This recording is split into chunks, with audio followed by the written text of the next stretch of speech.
আমি মুসাম্মদ ফাতেমা খাতুন। আমি মুসাম্মদ ফাতেমা খাতুন। আমি একজন মানে সদিয়া চাঁদপুর 2 নং ওয়ার্ডের তাঁত সমিতির মানে সদস্যের সন্তান। আমার মূল সমস্যা হচ্ছে যে আমাদের শাড়ি বানানোর জন্য কাঁচামালের হচ্ছে ঊর্ধ্বগতির দাম আর শাড়ি বিক্রয়ের জন্য নির্দিষ্ট বাজার ব্যবস্থার অভাব। এর জন্য হচ্ছে আমরা ন্যায্য মূল্যে আমাদের শাড়িটা বিক্রি করতে পারছি না, আর আমরা হচ্ছে কাঁচামালের ঊর্ধ্বগতি দামের জন্য আমাদের শাড়ির ন্যায্য মূল্যটা পাচ্ছি না।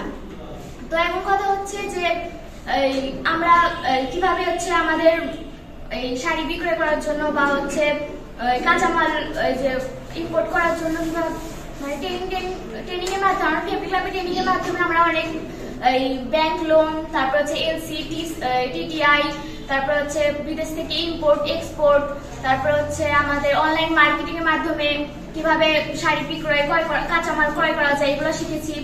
আসলে এই ট্রেনিংটা আমাদের মূলত অনেক কিছু শিখিয়েছে যা আমরা বা আমার বাবা মা বা হচ্ছে আমাদের আশেপাশে যারা তাঁত শিল্প করে তারা জানতো না।